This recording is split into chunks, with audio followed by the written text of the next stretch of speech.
Yo, ¿Sí, Sasha? me dan la señal cuando debo empezar yo, ¿ya? Sí. Que son recién las 9. Tenía pensado quizá dar un par de minutos porque tú Ujú. sabes que siempre se demora un poco la gente en llegar, pero No hay no, problema. no mucho. Ok. Ahí llegó Álvaro igual. Perfecto.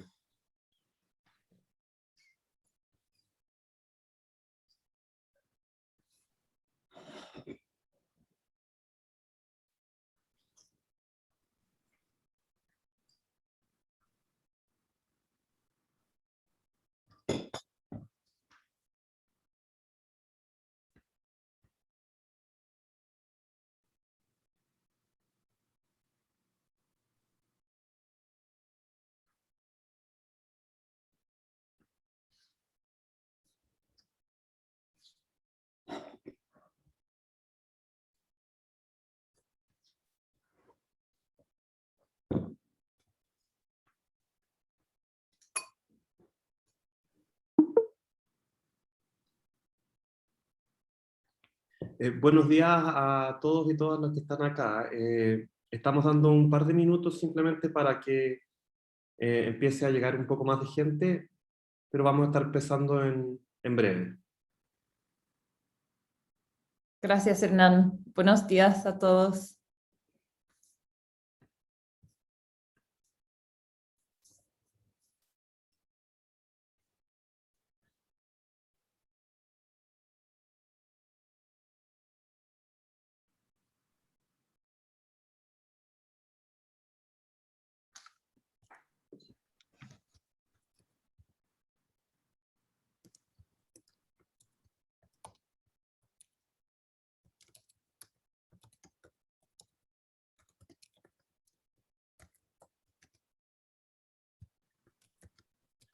Bueno, aprovecho de subir un archivo que Sacha compartió con nosotros hace unos minutos.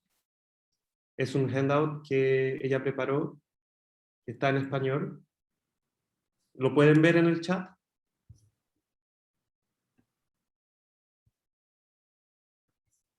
Perfecto.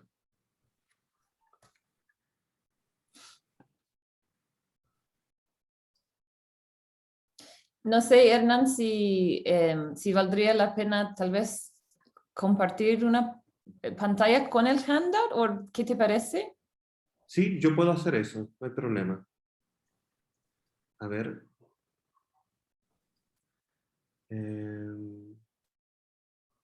Share screen.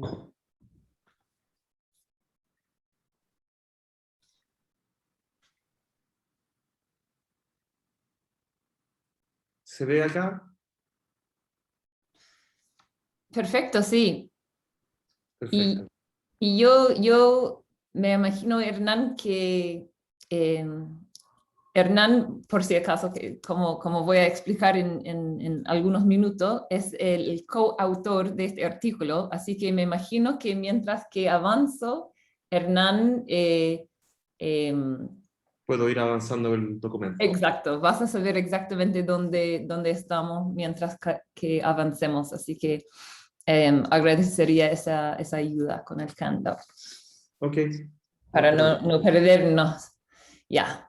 Bueno, entonces yo creo que podemos empezar simplemente porque ya son las 9:04. Así que, bueno, les doy la bienvenida a todos y todas los que están conectados al Simposio de Filosofía de la Ciencia. En este bloque vamos a enfocarnos en filosofía de las ciencias sociales y epistemología social. Y en ese contexto vamos ahora a escuchar a Sasha Mott, que va a darnos una charla sobre la concepción suficientarista de la justicia epistémica basada en las capacidades. Quizá puedes darnos algunas palabras de presentación, Sacha, para conocerte un poco y después puedes empezar con tu presentación. Perfecto. Hola a todas y a todos. Muy bienvenidos. Buenos días. Bueno, en primer lugar me gustaría agradecer a los organizadores por la invitación a hablar y a todos ustedes, por supuesto, por asistir.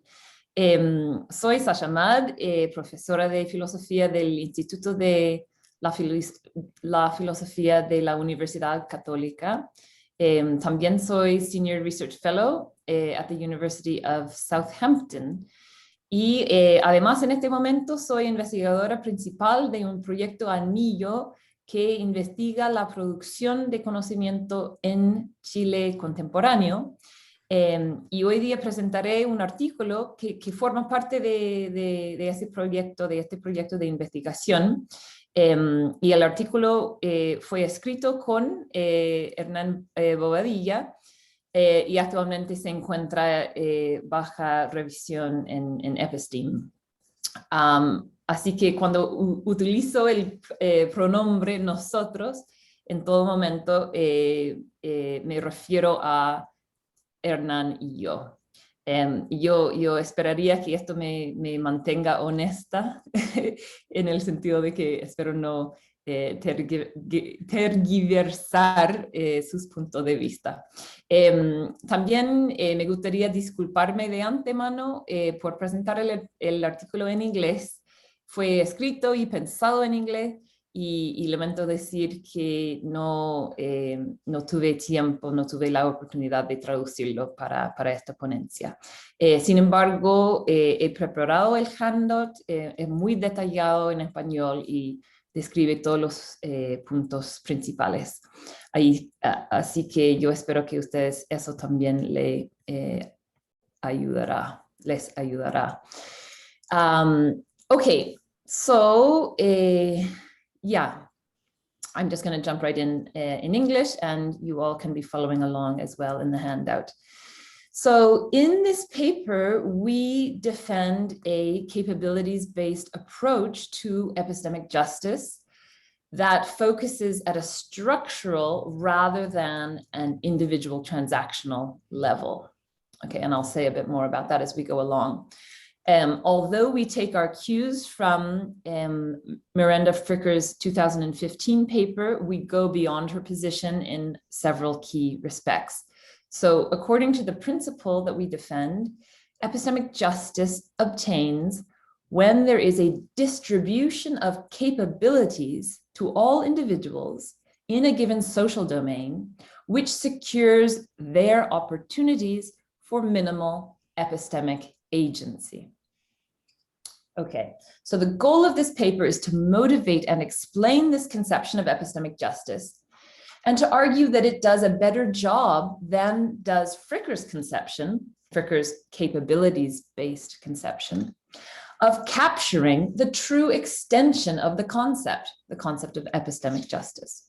We also argue that our conception may be superior to other distributive accounts of epistemic justice in holding capabilities rather than first-order epistemic goods as the correct metric of just distribution. So that's a little bit of an overview, and all of that will be explained in greater detail as we proceed. So to give you some context, in the last decade, an approach to epistemic justice has become canonical, and this is Miranda Fricker's failure first, discriminatory approach. Okay, and according to this mode of analysis, epistemic justice is studied indirectly or implicitly by focusing on cases where it fails to obtain, cases of epistemic injustice. Moreover, such injustice is primarily characterized in virtue of the prejudice or discrimination that is taken to be its cause. So that's why it gets called a discriminatory approach, okay? On this kind of account, paradigmatic examples of epistemic injustice involve individuals being wronged in their capacity as epistemic subjects due to prejudice or discrimination. So Fricker allows that epistemic injustice can be both transactional, that means pertaining to local interactions between particular individuals, and also structural, pertaining to patterns of interaction or the global properties of social systems and social institutions. However, she stresses that the ultimate cause of both kinds of injustice, individual, transactional, and structural, is prejudice against individuals based on social identity, where this prejudice is manifest in either individual attitudes or it's expressed systemically in institutions. Okay, so what epistemic justice in all of its varieties fundamentally demands, what epistemic justice in all of its varieties fundamentally demands, is the overcoming of prejudice and discrimination at both the local and the systemic levels. Now, this has been a tremendously fruitful approach, and it has opened a vast, vast literature, which is extremely interesting, and it has been a very, very rich vein of resource over the last couple of decades. However, the approach has also been criticized for failing to address epistemic justice adequately at the structural level. So the idea here is that a too narrow focus on prejudice as the cause of injustice leaves us less than fully prepared to articulate the global properties that epistemic justice demands at the level of social systems. Okay, so Elizabeth Anderson and David Coady have both been very forceful in voicing this critique. The central upshot of Elizabeth Anderson's view is that in order to think fruitfully about epistemic justice and injustice at the structural level, we must think beyond prejudice as the source of injustice and ask ourselves instead about the fair distribution of access to epistemic goods and resources and opportunities at the level of social systems. And Coady largely agrees with her that Fricker's explicitly stated reasons for resisting a distributive model of epistemic justice are unpersuasive, and that, in fact, on Coady's analysis, her account of epistemic injustice appears implicitly committed to a distributive principle in any case. Okay. So despite this vast and growing literature that deals with epistemic injustice, there's been surprisingly little work as yet done to develop a distributive account of epistemic justice.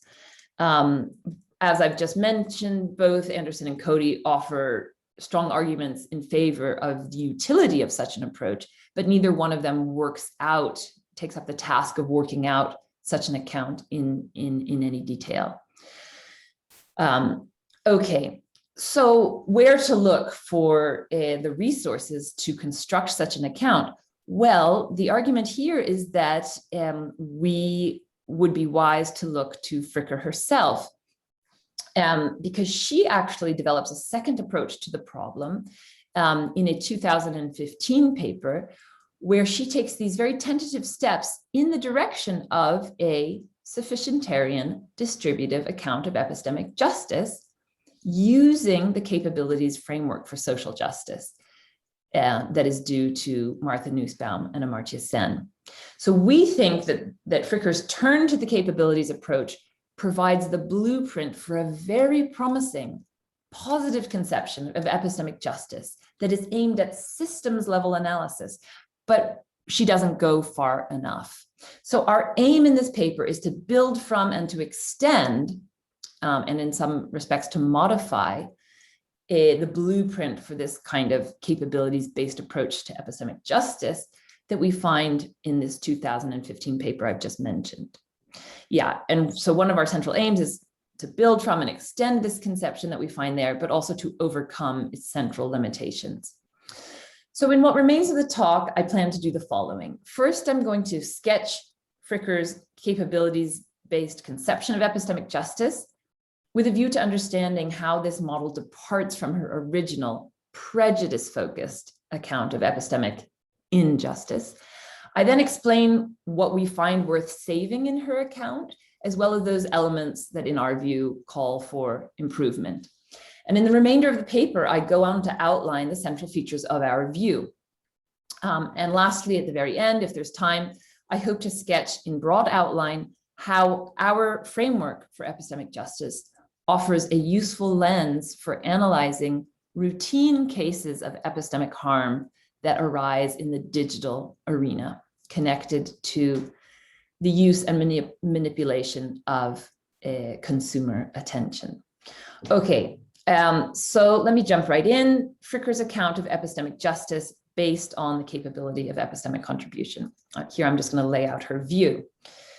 In order to understand Fricker's suggestive turn towards a capabilities-based account of epistemic justice, it's going to be helpful to begin by looking at her original conception of epistemic injustice, the discriminatory account that I've referred to earlier.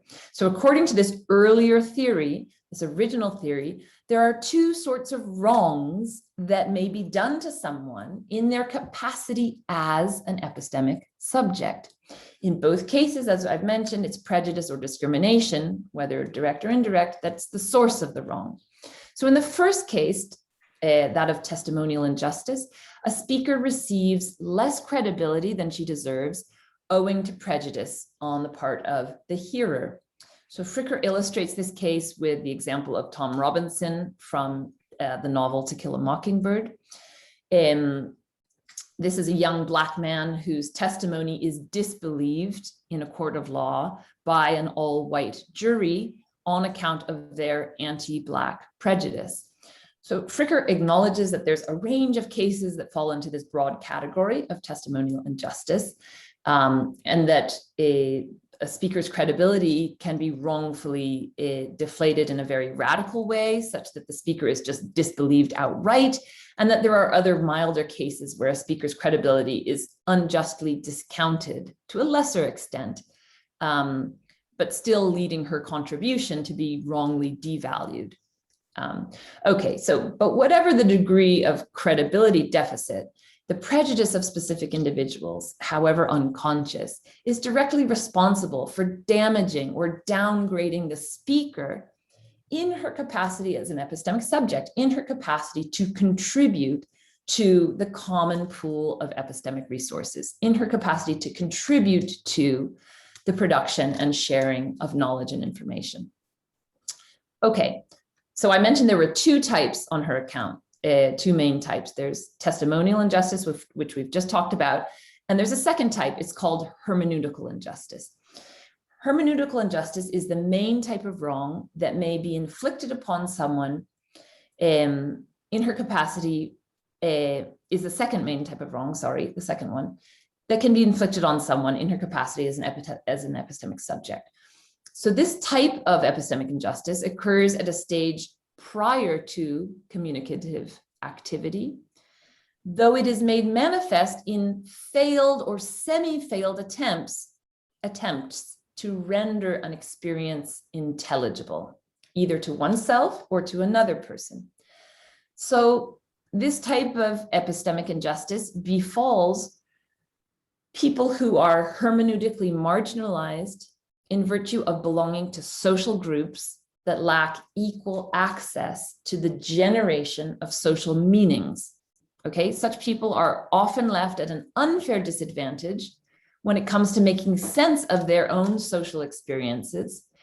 Why? Because very often the conceptual resources for making sense of their own social experiences are not available or are not widely shared by others because of the marginalized nature of those who have this type of experience.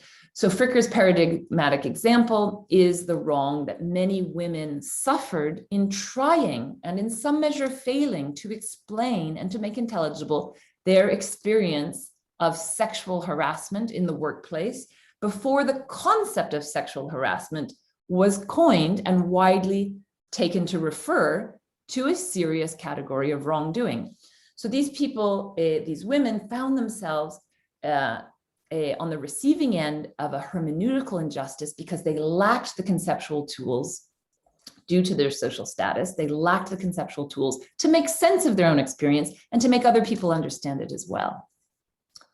Okay, so now, despite Fricker's ongoing commitment to this taxonomy of epistemic wrongs, and to this failure-first approach to epistemic injustice that underlies it, she takes, as I've mentioned, tentative steps in the direction of a different positive account of epistemic justice. So let's turn to look at that account now. Responding to Anderson's call for an account of epistemic justice better suited to systems-level analysis, she turns to Nussbaum's capabilities approach to social justice.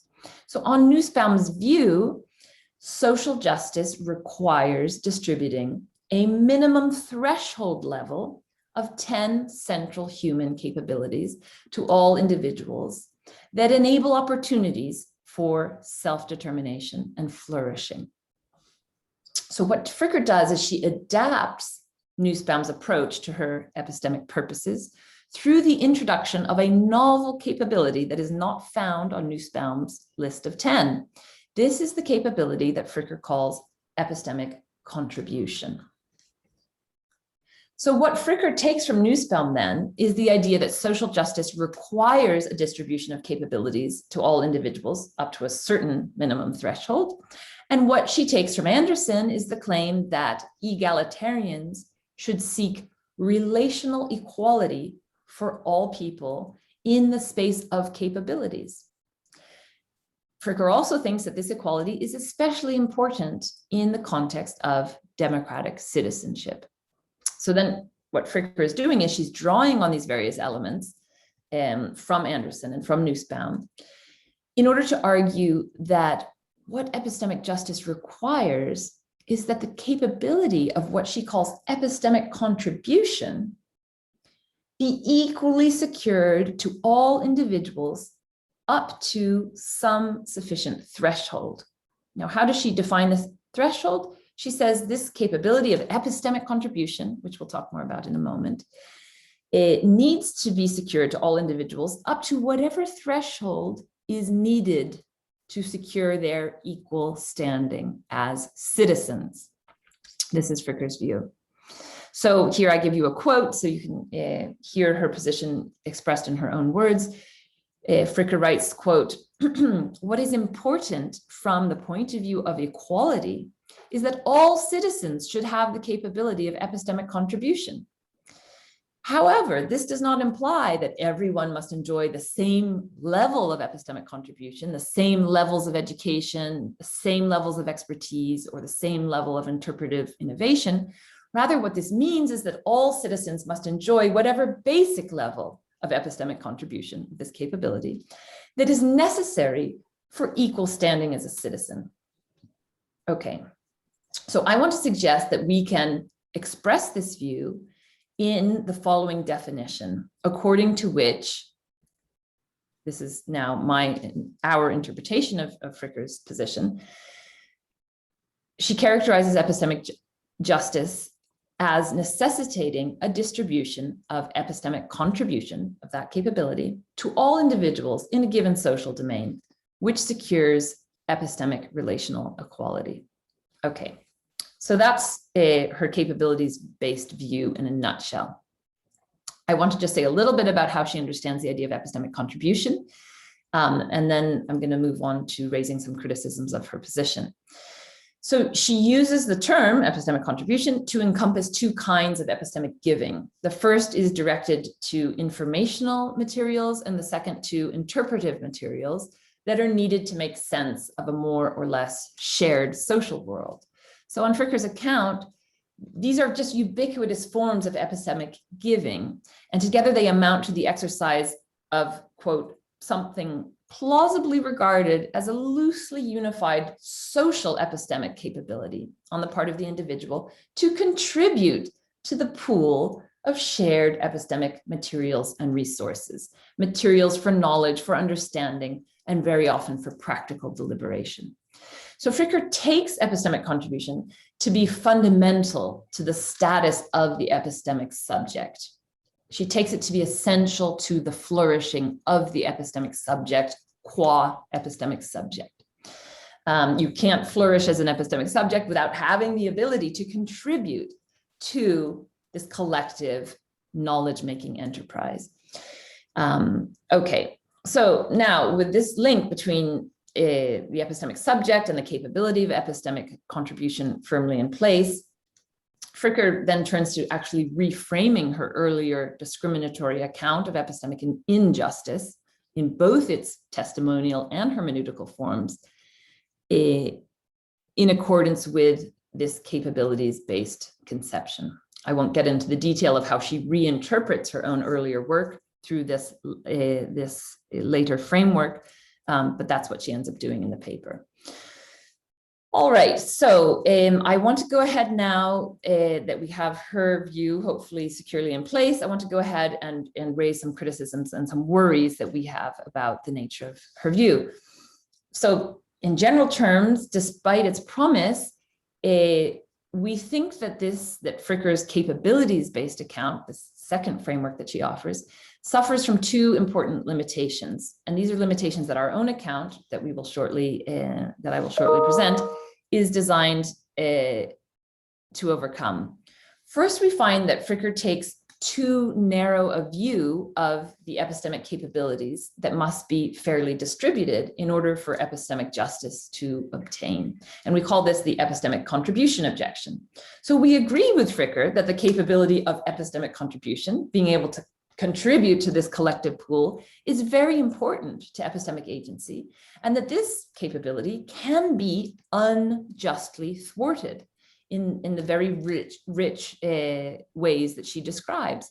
However, on our view, epistemic contribution neither exhausts nor necessarily typifies the sorts of epistemic capabilities that can be wrongly thwarted or hindered in cases of epistemic injustice. To put the point positively, epistemic contribution, although it's extremely important, neither exhausts nor necessarily typifies the capabilities, a threshold level of which must be secured in order for epistemic justice to obtain. So the paradigmatic victim, in order to deepen this point, I'm not going on to a new point, I just want to deepen and explain this worry.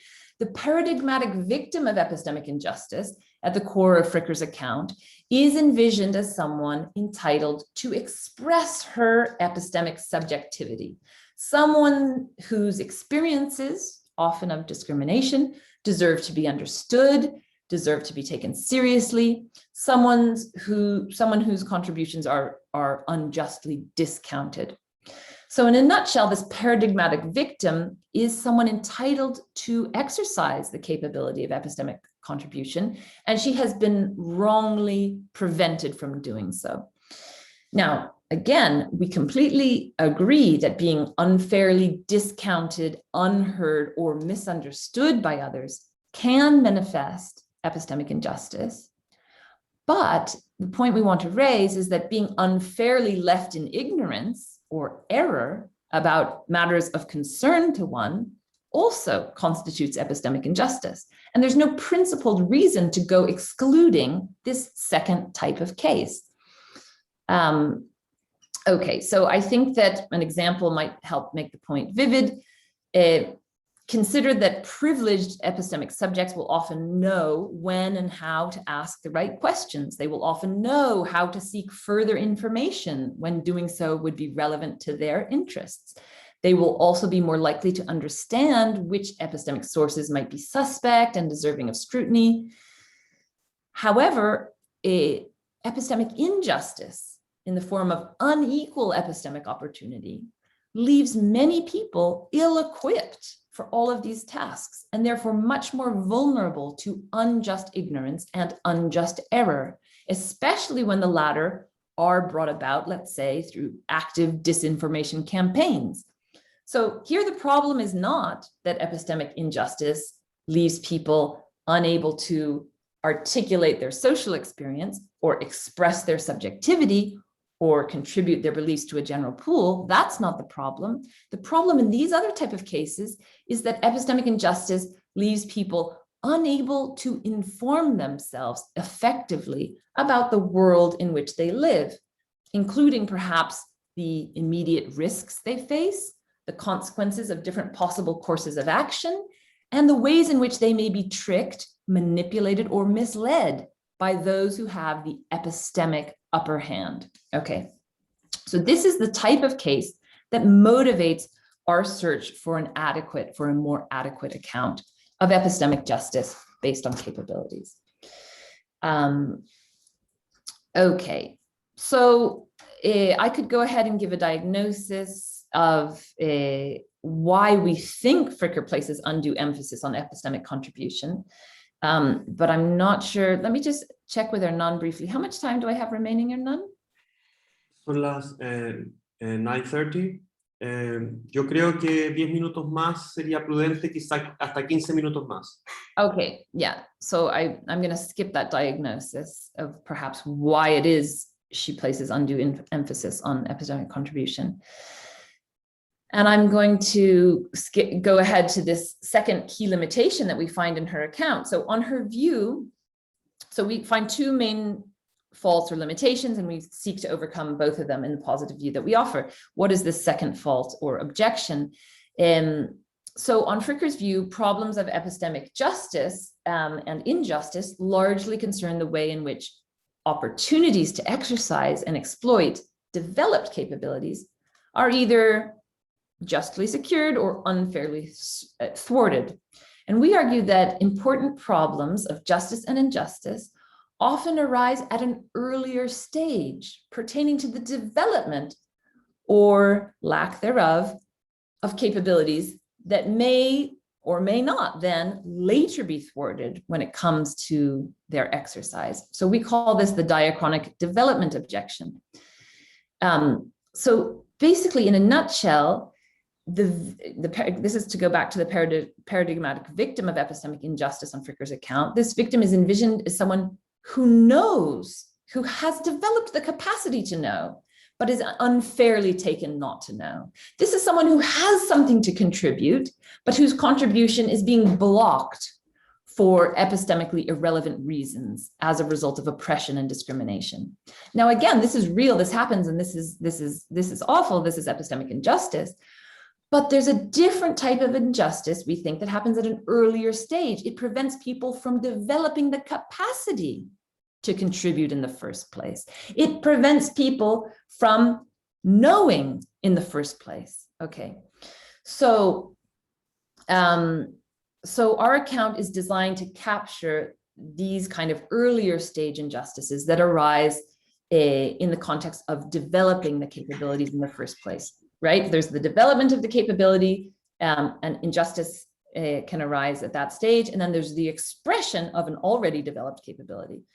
And that second stage is where Fricker's account is focused. We want an account that can cover both early stage and late stage epistemic injustice that thwarts or prevents us from developing our epistemic capabilities, and also thwarts or prevents us from expressing them.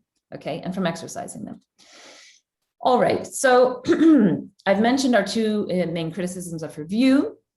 I'm now going to go on to sketch the positive features of our conception. So here, I will just read out the definition of epistemic and justice and injustice on our view, and then I will go on to pick out certain features of our position. So epistemic justice on our account obtains when there is a distribution of capabilities to all individuals in a given social domain, which secures their opportunities for minimal epistemic agency. And epistemic injustice, conversely, amounts to a distribution of capabilities in a given social domain that fails to secure opportunities for minimal epistemic agency to all individuals in that domain. Okay, so before saying something about, before going further, let me just say a brief word about how we understand the notion of capabilities. Following Nussbaum and Sen, we take capabilities to be the real opportunities or the real freedoms that people have to do or be something in society in accordance with what they have reason to value. So having a real freedom in this sense means having all the required means necessary to achieve a particular sort of doing or being, if one so chooses. Capabilities therefore contrast with the merely formal freedom to do or to be something, in that they involve substantial opportunities for action in the form of actual means. Now, it's important also quickly to point out that Nussbaum distinguishes between basic, internal, and combined capabilities. And we adopt this threefold distinction from her. So basic capabilities refer to an individual's innate capacities or potential, while internal capabilities are basic capabilities that have been developed or trained in society. And when suitable external conditions are in place to enable the functioning of these trained internal capabilities, then we can call them combined. Okay, so the capabilities mentioned in our definition of epistemic justice refer to combined capabilities in Nussbaum's sense, in this sense I've just outlined. This implies a two-stage process of development from basic to internal and from internal to combined.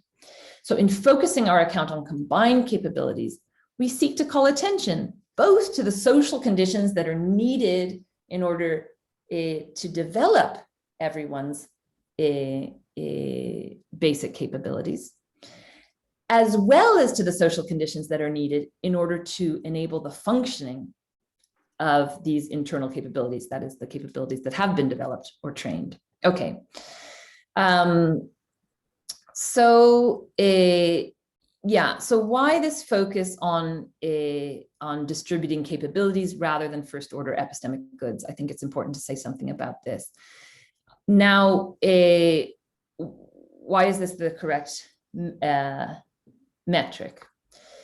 So unequal access to education, for example, is widely decried as a form of injustice that leaves the poor and other marginalized groups at an unfair disadvantage. And in this sense, our common sense moral intuitions suggest that epistemic justice does require equal access to certain first order epistemic goods, like education and information, at least up to a certain level. And yet at the same time, an egalitarian rule for the distribution of first order epistemic goods, like education or information, raises a host of problems. So consider, for example, a community that holds an egalitarian rule of distribution for epistemic goods. In this community, equal access to information of public interest counts as an expression of epistemic justice. However, it's often the case that not all individuals in a community can equally understand the information provided, nor equally act upon it. So in this type of scenario, there is a seemingly fair distribution of an epistemic good, information, but there may not yet be epistemic justice because individuals cannot equally exploit the good, converting it into real opportunities for action. Moreover, many epistemic goods like knowledge cannot be subject to fixed social distribution precisely because their attainment and distribution necessarily result from the free activity of individual agents acting epistemically. So for these and other sorts of reasons, it has seemed implausible to many that epistemic justice demands the equalization of epistemic goods. On our view, however, the problems that I've just named associated with egalitarian distributions of first order epistemic goods are entirely avoidable. Why? Because it is capabilities rather than first order goods that are the appropriate metric of epistemic justice. When I say metric, I mean that's the thing to be distributed in order for justice to be maintained, to be achieved. So that is to say, epistemic justice, on our account, only requires that the opportunity to act epistemically be equally secured up to the minimum threshold. What should be equalized, for example, is not credibility, but opportunities to become a credible speaker, not information, but opportunities to obtain, understand, and act upon information. Okay, so this is the difference that the shift to capabilities makes. Classically, distributive counts of justice in general have focused, the resourcist position is the classical position, according to which the thing that has to be distributed is first order goods. And this is the difference and the beauty, we think, of shifting to a capabilities metric in one's approach to social justice and to justice more generally. Okay, so does this switch to capabilities mean that discussions concerning the just distribution of epistemic goods are irrelevant to epistemic justice? Not at all. Instead, what is postulated is that these discussions about the fair distribution of epistemic goods have to be contextualized by a concern with how these goods can feasibly be exploited and used by different groups and individuals for the purposes of functioning as epistemic agents. So that's to say that a distribution of epistemic goods like education, like information, will count as just when that distribution secures or is compatible with an equal distribution of capabilities for minimal epistemic agency. Okay, so it's the equal distribution of capabilities for minimal epistemic agency that is postulated as the normative benchmark against which justice in the distribution of first-order goods should be evaluated. Sacha, son las 9:40. Okay. So if you want to leave some space for questions, you should wrap up. Wrap up, yeah. Okay, good. Okay, so I've given you some of the basic features of our view. There's much more that I could say about where to draw the threshold. We say that justice is achieved when a distribution that secures minimal epistemic agency to all has been achieved. Why should minimal epistemic agency function as the threshold? I'm gonna skip that discussion, but there's lots of interest to be said there.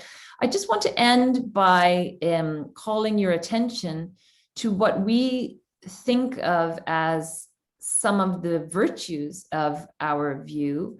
And this in particular has to do with its capacity to diagnose certain kinds of epistemic harm that basically fall off the radar if we take a more traditional approach to the problem of epistemic justice.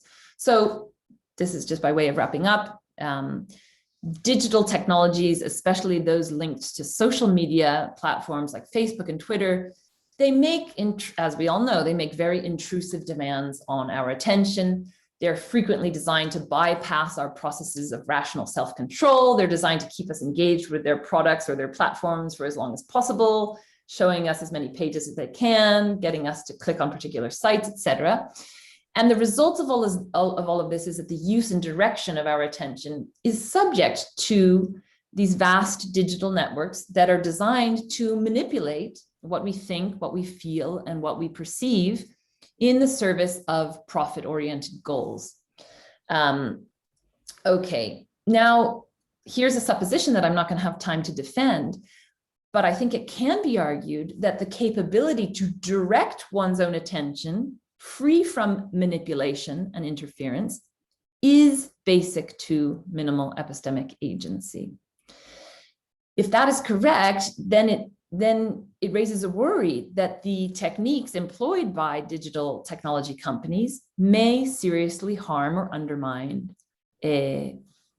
our capabilities for thinking and acting epistemically. That is to say, minimal epistemic agency. So the general idea here is that when some people treat the minds or the attention of others as a resource to be harvested or manipulated for profit, epistemic injustice, according to our definition, can result because the capabilities for minimal epistemic agency have been damaged or thwarted. Okay, now I just point this out to say that prejudice and discrimination are not at all the root cause of this type of harm. You know, the root cause of this type of harm is the manipulation of users' attention for profit. But it's not that social discrimination lies at the root of this type of wrong, but that doesn't suggest that it's not a wrong all the same. And one of the features of our view is that we think it's in a position to capture and to help us analyze and to help us understand the types of harms that we see and that have become ubiquitous in the digital arena. So a final point, we agree that it is very important to distinguish socially caused from naturally caused inequalities in the distribution of epistemic capabilities for minimal epistemic agency.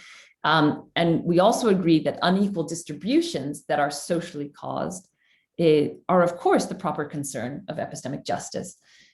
And we don't deny that prejudice and discrimination are very often the cause of these unequal distributions. Okay, that's true, but they are not always the cause. They are not always the cause.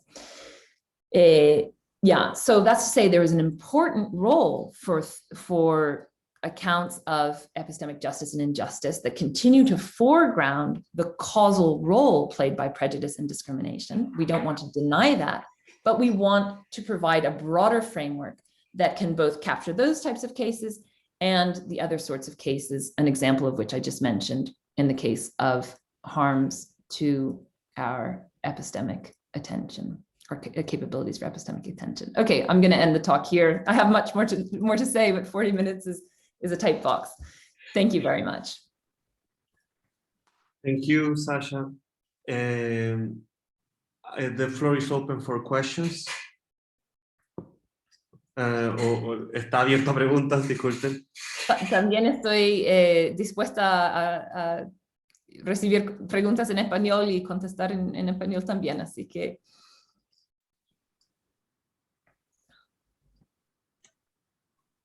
Yo veo una mano. Sí. Álvaro, Gracias. hola. Hola, bueno, gracias por la presentación. Gracias también a Hernán, como están trabajando juntos. Mi pregunta, bueno, está un poco, en comillas, cargada porque justamente estaba trabajando en algo similar al último punto que tocaron, sobre estos temas de justicia epistémica en el contexto de experiencias digitales.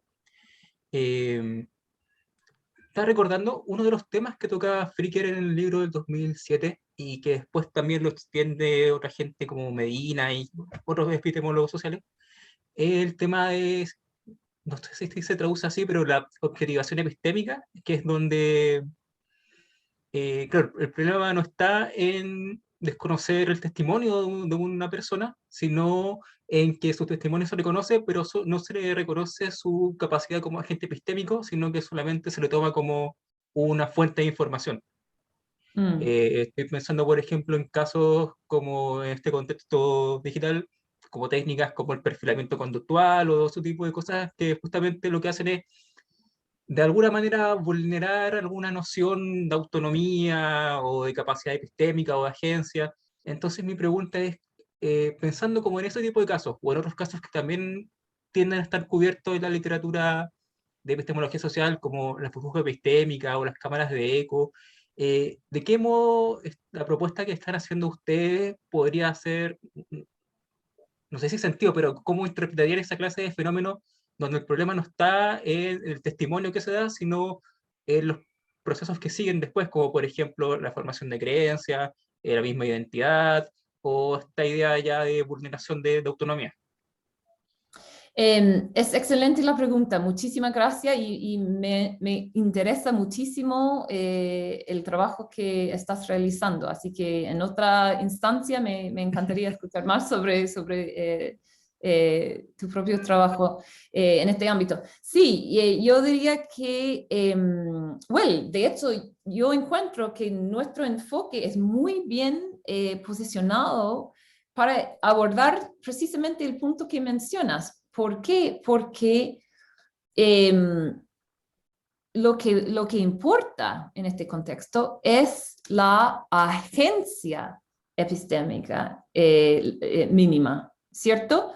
Y eso quiere decir que, ¿qué está contenido en esta noción de agencia? Yo argumentaría, no argumento acá, pero yo argumentaría que tomar en serio la agencia del otro excluiría, tratando el otro como mero objeto, ¿ya? Incluiría también una actitud de respeto frente a este sujeto. ¿Qué nos da efectivamente? La pregunta es, ¿qué nos da ese lente de agencia? Cuando hablamos de agencia, ¿de qué estamos hablando? Un agente, yo argumentaría, una persona, un sujeto capaz de autogobernarse, capaz de un cierto grado de autodeterminación. Y cuando tratamos otras personas, cuando vemos otras personas y tratarlos bajo esta concepción, eso excluye el tratarlos como meros objetos o fuentes de data etc. Así que yo estoy muy de acuerdo que podemos aterrizar y tenemos que aterrizar esta distinción entre el trato apropiado a un agente, an agent, que requiere respeto.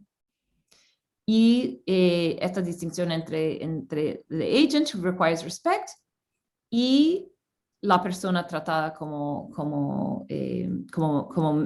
like a means, you know. En Kant aparece como the person as the means and the person as the end in themselves. Hay una versión semejante de la misma distinción que vale en este contexto. Y por supuesto hay que hacer el trabajo de to unpack, to desempacar esta distinción. ¿Qué significaría finalmente tratar una persona como un mero objeto en un contexto digital? Es una gran pregunta. Sí, muchas gracias. Gracias. Hernán, ¿quieres agregar? Ya, No, adelante. es que lamentablemente ya son las 9:50, así que tenemos que darle paso. Oh, perdón. Ok. Pero muchas gracias, Sacha, por la presentación y bueno, están los contactos en el programa oficial, así que cualquier cosa nos podemos poner en contacto mutuamente para mantener la red de trabajo. Absolutamente. Me encantaría seguir la conversación, así que escríbanme nomás y muchas gracias por estar acá y eso. Y gracias, Hernán, también. Muchas gracias. Bueno, entonces Ok. damos paso a la segunda charla de este bloque, que es de Álvaro. Álvaro, tengo entendido que puedes compartir pantalla si quieres.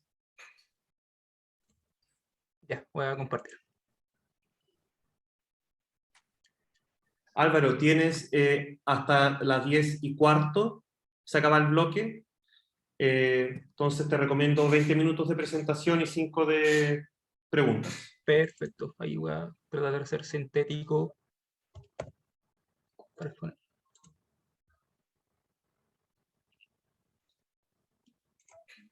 ¿Se ve bien ahí? Sí. Ya. Voy a partir entonces. Este es un trabajo, en verdad está en su fase inicial, así que toda crítica o comentario se va a recibir de buena manera. Contar un poco de qué se va a tratar la presentación. En primer lugar, me interesa revisar ciertos antecedentes en torno a la relación, en primer lugar, entre filosofía de las ciencias y la filosofía de las ciencias sociales. Y luego, en segundo lugar, ver la relación o la interacción entre ciencias sociales y filosofía, tanto de las ciencias como de las ciencias sociales. Acá básicamente lo que me importa es hacer una revisión muy panorámica de la interacción entre disciplinas y presentar algo que voy a llamar por ahora el modelo estándar en filosofía de las ciencias sociales. La segunda parte de la presentación tiene que ver con, como sale en el título, realismo, constructivismo e idealización. Tiene que ver más que nada con la manera en que ciertos problemas desde la filosofía de la ciencia a ser trasladado a la filosofía de las ciencias sociales enfrentan algunos problemas que deben ser revisados con atención antes de poder entrar en la discusión propiamente tal. Pasando ya a la primera parte, hay ciertos problemas de interacción entre filosofía de las ciencias y filosofía de las ciencias sociales. De manera general, la idea que me interesa destacar acá es que, por una parte, históricamente la filosofía de las ciencias sociales ha tendido a estar en un segundo lugar si la comparamos con otro tipo de disciplinas como la filosofía de la física, de la química, en menor medida de la biología, porque con ella pasa algo similar, no más que se desarrolla un poco antes a la filosofía de las ciencias sociales. Y también, por otra parte, dentro de la misma filosofía de las ciencias sociales, existe una tradición que busca rescatar o argumentar a favor de una autonomía de las ciencias sociales respecto a las ciencias naturales, lo que hace que también que se produzcan ciertos roces a nivel argumentativo respecto a cómo comprender la disciplina. Por otra parte, pensando ya en ciertas transformaciones que se dan en el campo de la filosofía de la ciencia, más o menos a la segunda mitad del siglo XX, no es exacto, pero simplemente es como para establecer más o menos el periodo. Hay tres enfoques que me interesa destacar que suponen cierto avance para alguna filosofía de las ciencias sociales en el contexto de la filosofía de las ciencias. Por una parte están los avances del naturalismo metodológico, del pragmatismo o de posturas ya más pluralistas. Por una parte, por ejemplo, el naturalismo nos permite establecer cierta conexión entre ciencias naturales y ciencias sociales, al mismo tiempo que se salva en cierta medida esta idea de autonomía que defendían algunos filósofos o que defienden algunos filósofos. El pragmatismo aporta, por una parte, con comprender la práctica científica ya no dentro del estándar, entre comillas, clásico que asume la filosofía de la ciencia. Estoy pensando en la primera parte del siglo XX. Y la parte del pluralismo tiene que ver con reconocer que en la práctica científica conviven una pluralidad de métodos o hay una pluralidad de formas de comprender un fenómeno, y que estos no necesariamente tienen que converger a un enfoque unitario. Pasando también ahora a la segunda parte, viendo la interacción entre las ciencias sociales y la filosofía, también hay un problema de interacción. Acá también pensando en mediados del siglo XX. Acá el diagnóstico de algunos científicos sociales es que tanto la filosofía de la ciencia como la misma filosofía de las ciencias sociales tienen poco que ofrecer para el desarrollo de su disciplina. Acá, más que nada, la discusión está a un nivel metodológico. Por ejemplo, vamos a encontrar casos como el de Lazarsfeld, sociólogo, que su diagnóstico va a ser que tanto la filosofía de la ciencia de ese tiempo, estoy pensando más que nada que podríamos tener como ejemplo la figura de Popper, y por otra parte la teoría social, gente como Adorno, o un poco anterior dentro de la filosofía social de carácter más interpretativista, autores como Winch, tienen el problema de no prestar atención al trabajo empírico que se realiza en las ciencias sociales. Por otra parte, otro sociólogo, Mills, en este libro clásico que tiene, La imaginación sociológica, también considera que trasladar las discusiones de la filosofía, de lo que él llama la filosofía de la ciencia natural, al plano de las ciencias sociales constituiría un tipo de formación metodológica. Acá, bueno, hay más ejemplos, pero quise poner solo estos dos porque se da una situación rara, porque, por ejemplo, Mills le critica a Lazar por ser demasiado filósofo, en el sentido de adherir a un tipo de filosofía de las ciencias naturales, pero el mismo Lazar reconoce o sostiene que en verdad la filosofía de la ciencia tiene poco que aportar al desarrollo de las ciencias sociales. Sintetizando un poco esta discusión entre la interacción que hubo o que hay hasta cierto punto a nivel de filosofía de las ciencias sociales por una parte, y por otra parte las mismas ciencias sociales en relación a la filosofía, eh, pensando en una filosofía de las ciencias sociales entendida dentro de las ciencias, de la filosofía de la ciencia, es un área relativamente reciente, fines del siglo XIX, siglo XX más que nada. Y en el nivel de descripción más general, parece ser que la filosofía de las ciencias sociales ocupa un lugar intermedio, medio ambiguo, por eso acá pongo que se vería como una suerte de limbo, entre la filosofía de las ciencias y las ciencias sociales. Y acá esto da paso a esta idea del modelo estándar que hay en la filosofía de las ciencias sociales. Nuevamente repito, para que quede claro, pensándola como una subdisciplina dentro de la filosofía de las ciencias. ¿Cuáles serán los problemas que toca esta disciplina? Podemos escribirlo en tres niveles. Uno tiene que ver con problemas generales en la filosofía de las ciencias sociales, perdón, en la filosofía de las ciencias planteados en el contexto de las ciencias sociales. También podrían ser, por ejemplo, algunos problemas conceptuales o teóricos que son propios de las ciencias sociales, o también problemas tradicionales de la filosofía que pueden ser respaldados por la evidencia que hay en ciencias sociales respecto a algún tema X. Ejemplo 1 sobre esta idea del modelo estándar, una cita de Little 2010, dice que la filosofía de las ciencias sociales debería dedicarse a, y ahora leo, estudiar las ciencias sociales desde la perspectiva de la calidad del conocimiento que ofrecen, los tipos de explicaciones que promueven y los problemas conceptuales que surgen en el curso de su investigación. Otro ejemplo es el de Walla, 2016, quien dice que los filósofos no pueden contribuir a la comprensión del mundo social o de los métodos de las ciencias sociales, a menos que se involucren de manera seria con las ciencias sociales. El resultado de esto va a ser esta imagen que pueden ver en la pantalla. Esto es sacado de un texto de Hausmann del 2011, es una introducción a la discusión sobre preferencia. En verdad solo lo pongo como para sintetizar un poco la discusión dada hasta ahora. Dentro de este modelo estándar de la filosofía de las ciencias, el trabajo del filósofo sería ver qué hace el científico social y desde ahí poder derivar los problemas que puedan surgir, ya sea para la disciplina como las ciencias sociales o para los mismos problemas que podrían haber en filosofía de las ciencias. Pasando ya a la segunda parte, me interesa tomar como ejemplo el caso del realismo científico aplicado a filosofía de las ciencias sociales. De alguna manera, y visto por qué lo tomo, parece ser un enfoque que, al ser adoptado en filosofía de las ciencias sociales, se hace con la intención o el objetivo de poder mejorar nuestra comprensión de la realidad social a partir de análisis de los contenidos de las ciencias sociales, más que nada las teorías, los modelos, discusión a nivel metodológico, y el argumento sería que el trabajo del análisis de datos o del uso de modelos permitiría revelar ciertas regularidades a nivel de la población que no se pueden conocer de otro modo. Y eso sería como un argumento clásico para tratar de asumir una interpretación realista de ciertos fenómenos dentro de la filosofía de las ciencias sociales.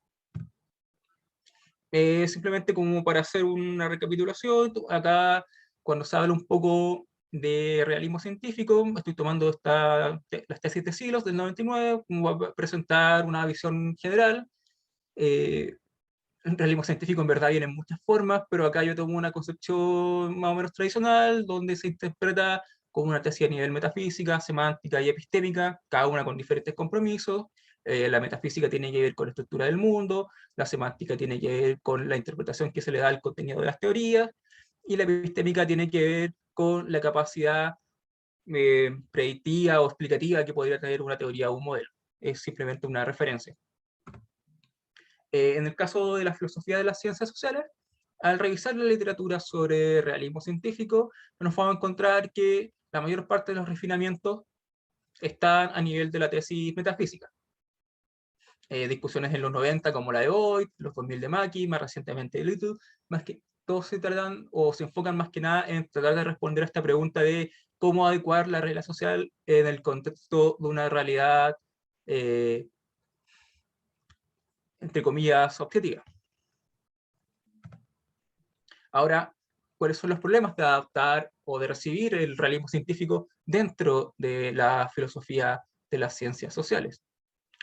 Ahora, los problemas que van a surgir es que para hacer el traslado hay que realizar una revisión cuidadosa de estos elementos que genuinamente van a hacer sentido para el análisis de los contenidos de las ciencias sociales y cuáles no. Más adelante intento desarrollar un poco más esta idea. También hay que considerar cómo las mismas ciencias sociales, o también cómo la misma filosofía de las ciencias sociales, puede aportar para poder reconceptualizar los problemas clásicos que hay en el realismo científico en filosofía de la ciencia, o incluso abrirse la posibilidad de generar nuevos marcos de referencia. Esto es una cita, más que nada, a capelo de nuevo, Mills, para establecer un problema o un posible problema, y que tiene que ver con el título de esta parte de la presentación, del realismo sobre qué, es que cuando tratamos de pensar una interpretación realista en el caso de la filosofía de las ciencias sociales, el realismo va a ser sobre qué, sobre el modelo, sobre la teoría, sobre los resultados del modelo. Si bien una discusión que ya estaba en filosofía de las ciencias, en el caso de la filosofía de las ciencias sociales aborda una dimensión diferente, o hay que establecer ciertos matices, y acá lo que me interesa más que nada es avanzar a esta idea de la filosofía de las ciencias de las ciencias sociales como un campo de interacción. Ya, recapitulando, se supone que el realismo científico apunta a un análisis de los contenidos de las ciencias. En este caso estamos pensando en las ciencias sociales. Acá podemos hacer una distinción entre contenidos internos y contenidos externos. Los contenidos internos han sido los que tradicionalmente han sido tratados por filósofos que adhieren a las posturas realistas. que tiene que ver con preocuparse respecto a términos teóricos, búsqueda de la verdad, estatus de las entidades teóricas, de manera más reciente, discusiones también en el ámbito de la semántica, lógica, epistemológica. Puedo pensar, por ejemplo, en la discusión que hay en filosofía de la ciencia sobre la modelación, o simulaciones o ese tipo de cosas, pero también han entrado temas ya más vinculados a cuáles son las metas de la investigación en ciencias, cuáles son los posibles problemas éticos que surgen de la investigación. Y por otra parte, los contenidos externos del realismo científico tienen que ver con cómo la investigación científica se relaciona con la sociedad o con la tecnología. Ya eso ya tiene que ver con el uso de instrumentos, por ejemplo, para la experimentación, para el diseño de simulaciones, y cómo eso se relaciona con la sociedad. Y en el caso concreto de la filosofía de las ciencias sociales, también tiene que ver con el impacto de la agencia en la vida social. Y en un sentido más general, el rol que tiene la historicidad en un sentido, nuevamente en este sentido más general, o ya pensándolo en términos más pragmáticos, en donde parece ser que el objetivo de la ciencia no siempre es la búsqueda de la verdad, sino que también responde a otro tipo de valores que también deben ser considerados y los problemas interpretados en función de esa clase de valores y no necesariamente dentro del marco de referencia más clásico, en este caso del realismo científico. Eso no me lo voy a saltar.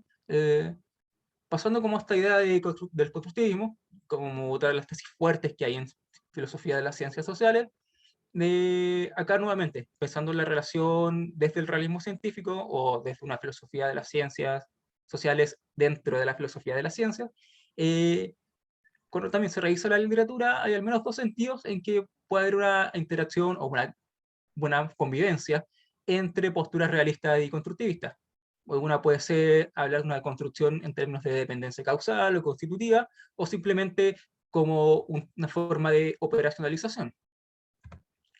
Respecto a la primera, para entender de qué se trata el constructivismo social, acá simplemente se trata a la generación del conocimiento, la cita de Chakrabarty, en la cual lo que cuenta como un hecho está determinado por factores sociales y en el que contar con diferentes factores se generarían resultados igualmente diferentes. Como bien señala acá Chakrabarty, el punto es el contrafáctico de la dependencia que hay o que habría de los factores sociales.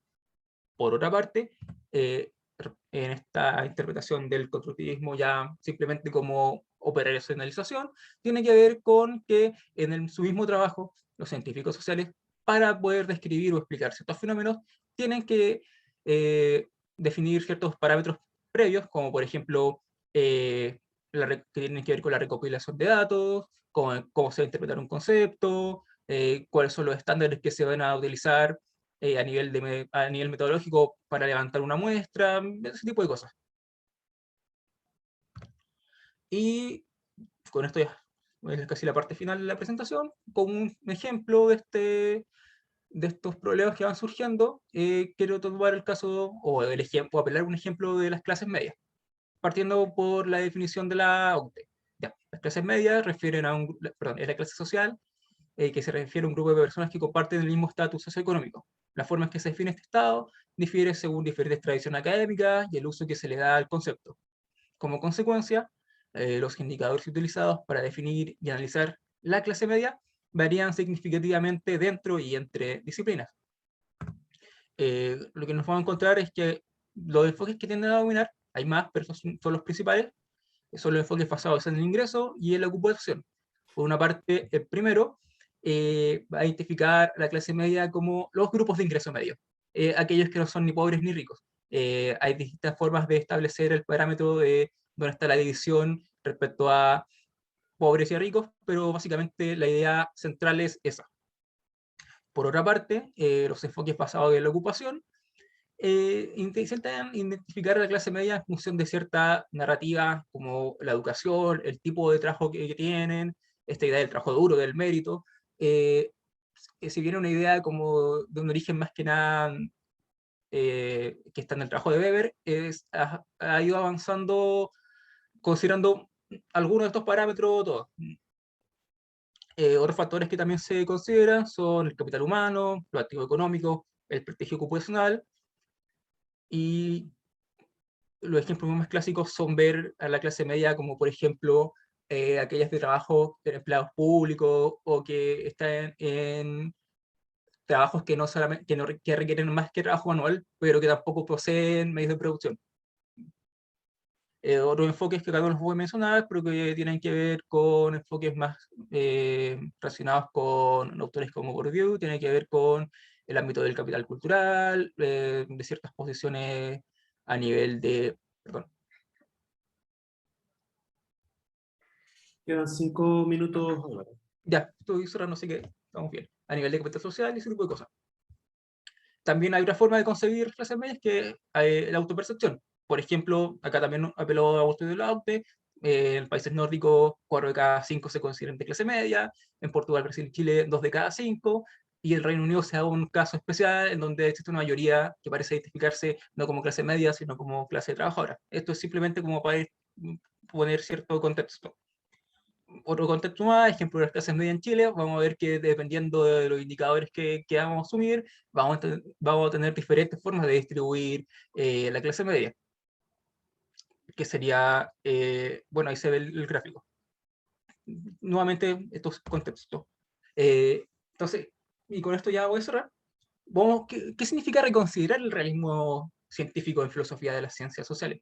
Por ejemplo, respecto al ejemplo, ¿qué significaría ser realista respecto a las clases medias? Otra pregunta es si acaso existen motivos para privilegiar alguna caracterización sobre otra. Y acá ya no tiene que ver con poder explicativo o capacidad predictiva, sino que tiene que ver con otros temas como, por ejemplo, aplicaciones de políticas públicas, o otros indicadores que tienen impacto, perdón, otro tipo de medidas que tienen impacto en la sociedad. Otra pregunta es que si tiene sentido hablar de un concepto general de clase media. Entendiendo que las distribuciones o los indicadores pueden variar dependiendo a hablar de una clase media en Europa, en Latinoamérica, en África, etc.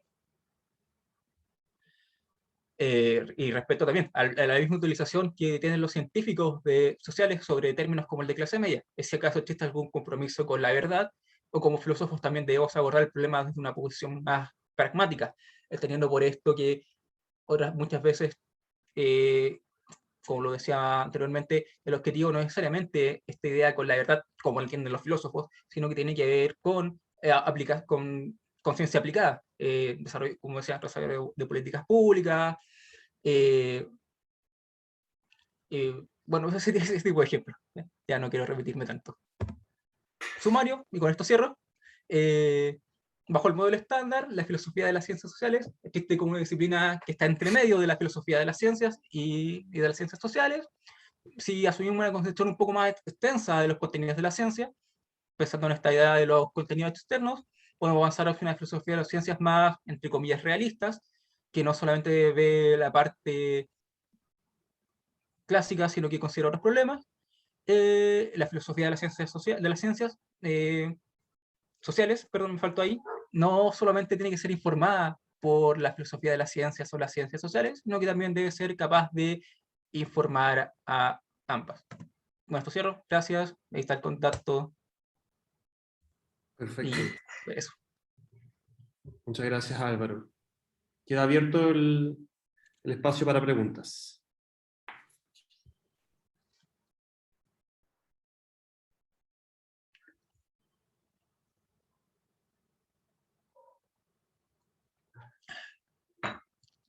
Bueno, si no hay preguntas, yo voy a hacer una.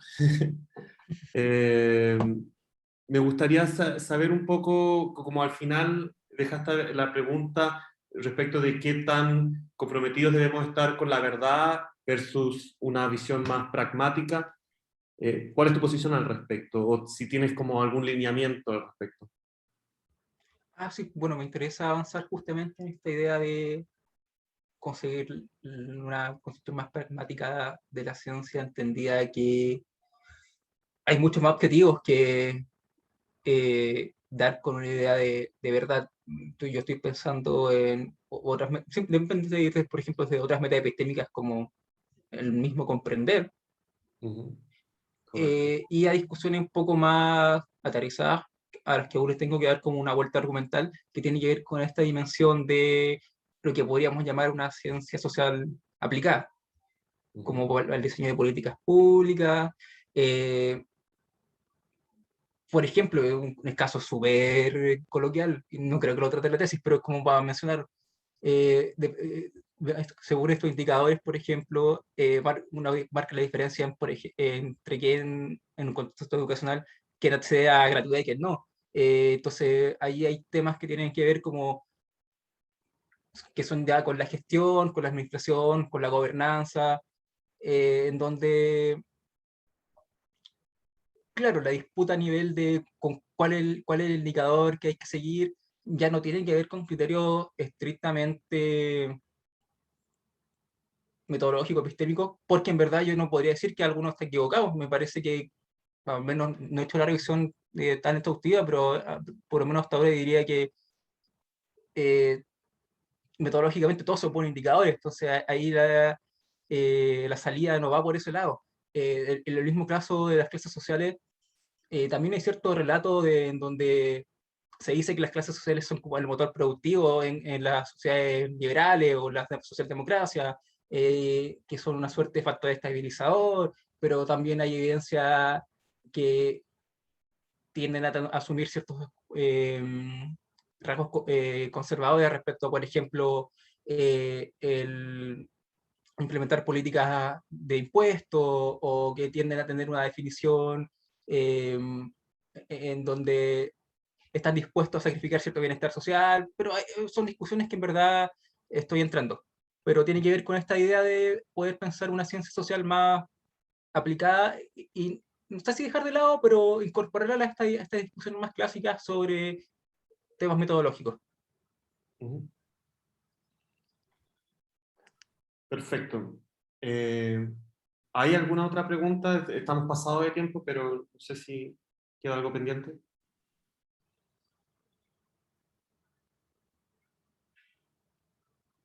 Pues si no hay más intervenciones, yo agradezco a ambos, a Sacha y Álvaro, por sus presentaciones. Agradezco a los que atendieron y al equipo técnico. Y bueno, les cuento que en 15 minutos más nos juntamos para la siguiente sesión, también de Filosofía de las Ciencias Sociales. Lamentablemente, la charla de Felipe Álvarez se tuvo que cancelar por razones médicas, pero las otras dos charlas siguen en pie, así que son bienvenidos a la siguiente sesión. Vale, nos vemos. Nos vemos, gracias.